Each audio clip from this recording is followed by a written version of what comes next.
کیا آپ کو معلوم ہے کہ الرات کا کیا مطلب ہے اور رات کس کا نام ہے؟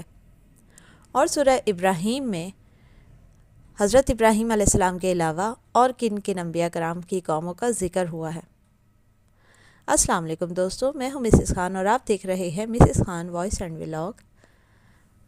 الحمدللہ دوسرا عشرہ رمضان المبارک کا شروع ہو چکا ہے اور اب ہم 11واں روزہ رکھ چکے ہیں۔ اس کا افطار آج آپ کے ساتھ ڈسکس ہو رہا ہے، شیئر ہو رہا ہے، اور افطار کے بعد حسب عادت چائے بنائی جا رہی ہے، اور پکوڑے، سموسے، رول وغیرہ، چنا چاٹ سب کچھ کھانے کے بعد جو ہے کافی ہیوی پن ہو جاتا ہے، اور پھر افطار کے بعد ہم ڈائریکٹ سحری ہی کرتے ہیں، لیکن بہت سے لوگ ڈنر بھی کرتے ہیں۔ کھانا کھانے کے بعد بہت بھاری پن ہو جاتا ہے بہت سے لوگوں کو، یا جن کو ایسیڈیٹی وغیرہ کا مسئلہ ہوتا ہے، سینے میں جلن یا تیزابیت کا مسئلہ ہوتا ہے، ان کے لیے آج میں افطار میں ایک شیئر کر رہی ہوں ریسیپی سیلڈ کی۔ اگر آپ افطار میں بنا لیں اور 2 سے 3 چمچ بھی اس کو کھا لیں گے تو آپ بہت خود کو فریش اور ہلکا پھلکا محسوس کریں گے۔ اور وہ ریسیپی ہے کہ آپ نے صرف اس میں نے تو 2 انگریڈینٹ لیے ہیں، آپ چاہیں تو اس میں گاجر کو بھی ایڈ کر سکتے ہیں۔ میں نے لی ہے بند گوبھی اور شملہ مرچ۔ شملہ مرچ وٹامن سی کا بہت بڑا سورس ہوتی ہے، تو اس سے آپ کو پورا دن فریشنس رہے گی، آپ کو بھاری پن نہیں ہوگا، اور جو بند گوبھی ہے وہ آپ کے امیون سسٹم کو بھی بہتر کرتی ہے۔ بند گوبھی آپ کو کینسر جیسے موذی مرض سے بھی بچاتی ہے، اور جسم کے اندر مدافعتی نظام جو ہے وہ اس سے بہت بہتر ہو جاتا ہے، مضبوط ہو جاتا ہے۔ جناب میں نے بس لی ہے بند گوبھی اور شملہ مرچ، اور ان کو جولین کٹنگ میں کاٹ لیا ہے۔ آپ چاہیں جس بھی شیپ میں کاٹ لیں اپنی مرضی سے، اور اس میں نے ڈالا ہے تھوڑا سا نمک، تھوڑا سا مایونیز اور کالی مرچ، اور اگر آپ چاہیں تو تھوڑا سا پیسا ہوا زیرہ پاؤڈر بھی ایڈ کر سکتے ہیں۔ بس پھر آپ نے اس کو بہت اچھے طریقے سے مکس کرنا ہے۔ مکس کرنے کے بعد آپ اس کو تھوڑی دیر کے لیے فریج میں رکھ دیں، اور اس کو چل کر کے کھائیں گے تو زیادہ ٹیسٹی اور مزیدار لگے گی۔ ویسے آپ اس کو روم ٹیمپریچر پہ بھی کھا سکتے ہیں۔ بس آپ نے یہ سیلڈ بنا کے رکھ لینا ہے، اور افطار میں اس کو چاہے آپ پکوڑے کھا رہے ہوں، سموسے وغیرہ، تو اس کو آپ اوپر چاٹ کے طور پہ اسپرنکل کر کے کھا لیں، اور دیکھیے گا کہ اتنا مزے کا یہ سیلڈ ہوتا ہے۔ اور آپ کو اس کے کھانے کے بعد، پورے افطار کے کھانے کے بعد اگر آپ اس کو کھاتے ہیں یا اس کے ساتھ ملا کے کھا لیتے ہیں، تو تھوڑی دیر بعد ہی آپ کو ایسا فیل ہوگا کہ جیسے آپ نے کچھ کھایا ہی نہیں ہے، اور آپ کو بہت زیادہ جو بھاری پن اور سینے میں جلن وغیرہ کی کیفیت ہوتی ہے وہ بھی نہیں ہوگی۔ تو یہ ریسیپی ایک ڈیفرنٹ بھی ہے اور روٹین سے ہٹ کر ہے، اور آپ کو فریش رکھنے کے لیے رمضان میں تو یہ بہت ہی ضروری ہے۔ اب چلتے ہیں آج کے لیسن کی طرف، اور آج کا لیسن ہے پارہ نمبر 13 سورہ رعد اور سورہ ابراہیم کا، کیونکہ سورہ یوسف بھی پارہ نمبر 13 کے کچھ رکوع تک آتی ہے، تو وہ ہم نے کل ختم کر لی تھی۔ آج ہم پڑھیں گے سورہ رعد کے بارے میں کہ اس میں اللہ تعالیٰ نے ہمیں کیا فرمایا ہے، اور سورہ ابراہیم کے۔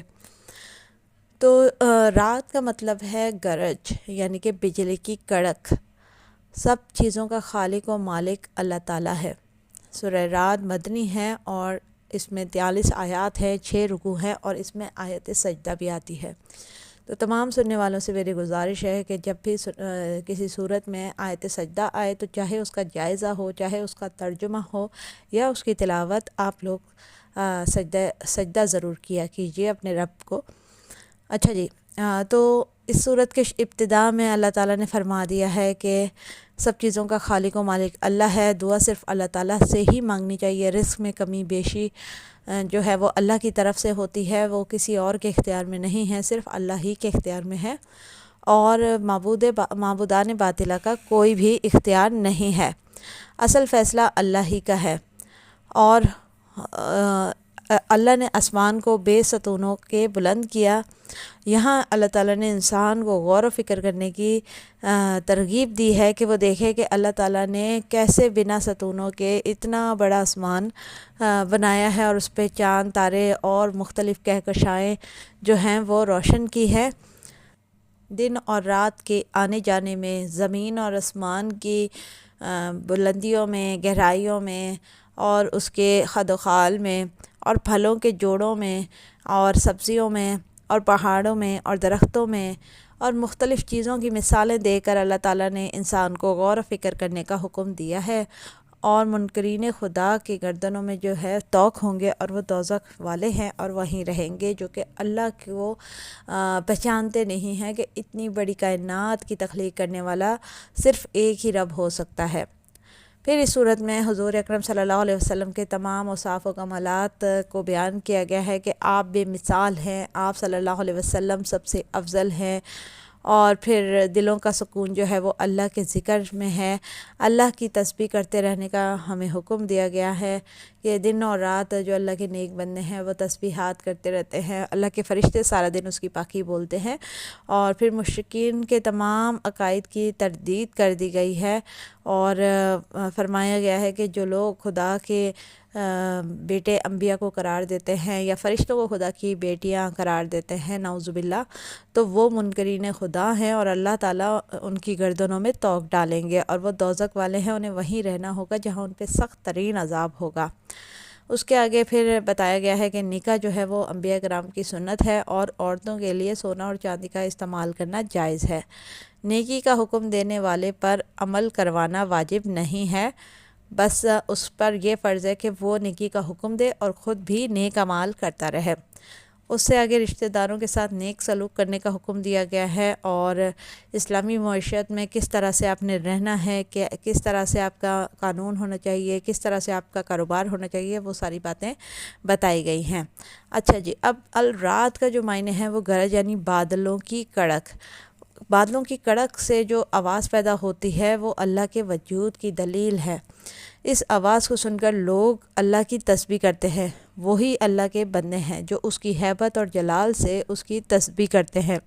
صاعقہ وہ شدید آواز ہے جو بادلوں اور زمین کے درمیان آتی ہے، پھر اس میں آگ پیدا ہو جاتی ہے یا عذاب یا موت، اور وہ اپنی ذات میں ایک ہی چیز ہے، اور اسی سے یہ تینوں چیزیں پیدا ہوتی ہیں۔ حضرت حسن رضی اللہ تعالیٰ عنہ سے مروی ہے کہ رسول اللہ صلی اللہ علیہ وسلم نے عرب کے ایک نہایت سرکش کافر کو اسلام کی دعوت دینے کے لیے اپنے اصحاب کی ایک جماعت بھیجی۔ انہوں نے اس کو دعوت دی، کہنے لگا، محمد صلی اللہ علیہ وسلم کا رب کون ہے جس کی تم مجھے دعوت دیتے ہو؟ کیا وہ سونے کا ہے یا چاندی کا ہے یا لوہے کا ہے یا تانبے کا ہے؟ مسلمانوں کو یہ بات بہت ناگوار گزری۔ انہوں نے واپس ہو کر سید عالم صلی اللہ علیہ وسلم سے عرض کیا کہ ایسا سرکش کافر تو دیکھنے میں نہیں آیا۔ حضور صلی اللہ علیہ وسلم نے فرمایا، پھر اس کے پاس جاؤ اور دعوت دو۔ اس نے پھر وہی گفتگو کی اور اتنا اور کہا کہ محمد صلی اللہ علیہ وسلم کی دعوت قبول کر کے ایسے رب کو مان لوں کہ جسے میں نے دیکھا ہی نہ ہو۔ پھر یہ حضرات واپس آیا اور انہوں نے حضور کو بتایا کہ اس کا خبث تو اور بھی بڑھ گیا ہے۔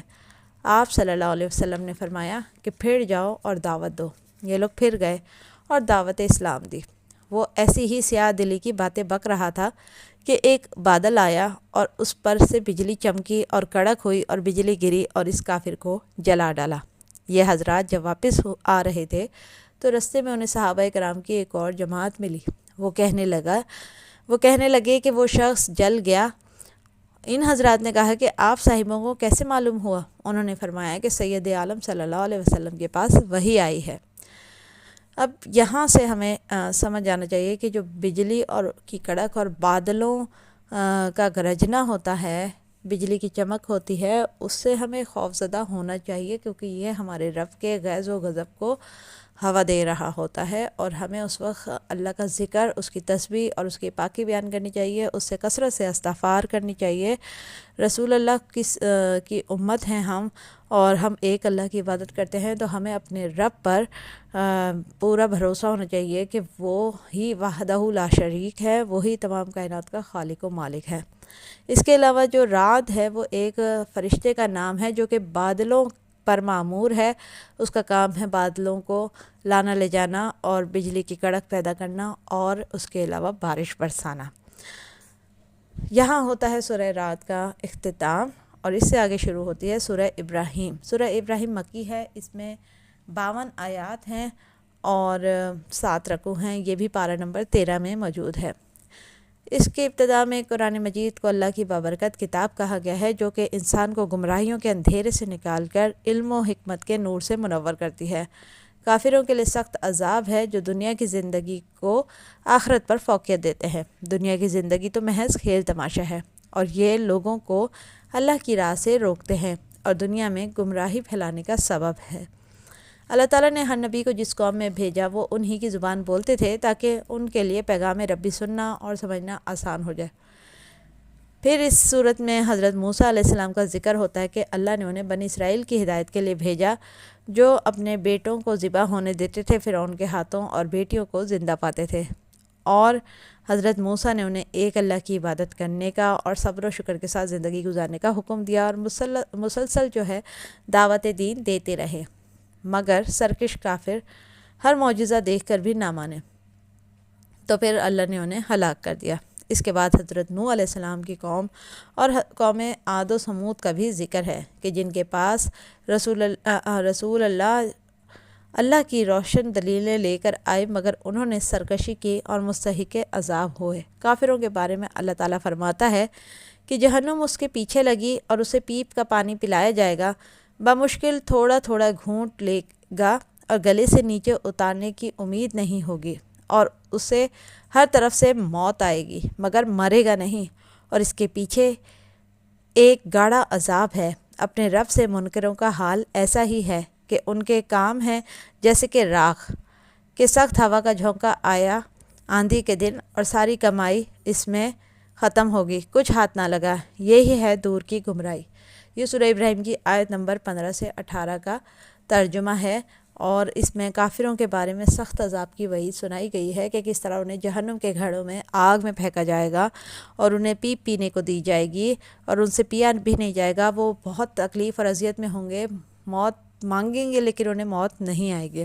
اس سے آگے اللہ تعالیٰ فرماتا ہے کہ اور وہ جو ایمان لائے اور اچھے کام کیے وہ باغوں میں داخل کیے جائیں گے جن کے نیچے نہریں رواں ہوں گی، ہمیشہ ان میں رہیں گے اپنے رب کے حکم سے، اور اس میں ان کے اکرام و انعام کا ذکر ہے۔ اور کیا تم نے نہیں دیکھا کہ اللہ نے کیسی مثالیں بیان فرمائی ہیں پاکیزہ بات کی، جیسے پاکیزہ درخت ہے جس کی جڑیں قائم اور شاخیں آسمان میں ہر وقت اپنا پھل دیتا ہے اپنے رب کے حکم سے، اور اللہ لوگوں کے لیے مثالیں بیان فرماتا ہے کہ کہیں وہ سمجھے۔ اور گندی بات کی مثال ایسے ہے جیسے ایک گندا پیڑ کہ زمین کے اوپر سے کاٹ دیا گیا، اب اسے کوئی قیام نہیں۔ اللہ ثابت قدم رکھتا ہے ایمان والوں کو حق بات پر دنیا کی زندگی میں اور آخرت میں، اور اللہ ظالموں کو گمراہ کرتا ہے اور اللہ جو چاہے کرے۔ یہ بات اللہ تعالیٰ نے آیت نمبر 22 سے لے کر 27 تک سورہ ابراہیم میں بیان فرمائی ہے کہ نیکوں کے لیے انعامات ہیں اور گمراہوں کے لیے سخت عذاب ہے۔ اس سے آگے اللہ تعالیٰ نے اپنی نعمتوں کو یاد کروا کر شکر ادا کرنے کا حکم دیا ہے۔ ان نعمتوں میں زمین، آسمان، سورج، چاند، تارے، درخت، پھل، سبزیاں، انسان کے رشتے ناطے، پانی اور ہر دنیاوی نعمت کا ذکر ہے کہ کس طرح سے اللہ تعالیٰ نے انسان کو اتنی ساری نعمتوں کو بن مانگے عطا فرمایا ہے، تو انسان کو چاہیے کہ وہ اللہ کا شکر ادا کرے۔ اور فرمایا ہے کہ اللہ کی نعمتیں گنو تو شمار نہ کر سکو گے، بے شک آدمی بڑا ناشکرا ہے۔ اس کے بعد اللہ تعالیٰ نے حضرت ابراہیم علیہ السلام کا ذکر فرمایا ہے اور ان کی دعا اور شکر کا بھی بیان فرمایا ہے۔ اس سے آگے قیامت کا بھی ذکر کیا ہے کہ جس دن مجرموں کو اللہ بیڑیوں میں جکڑ کر بلائے گا اور ان کے کرتے رال کے ہوں گے اور ان کے چہرے آگ ڈھانپ لے گی، اس لیے کہ اللہ ہر جان کو اس کی کمائی کا بدلہ دے گا، بے شک اللہ کو حساب کرتے دیر نہیں لگتی۔ یہ لوگوں کو حکم پہنچانا ہے اور اس لیے کہ وہ اس سے ڈرائے جائیں، اور اس لیے کہ وہ جان لیں کہ وہی ایک معبود برحق ہے، اور اس لیے کہ عقل والے نصیحت مانیں۔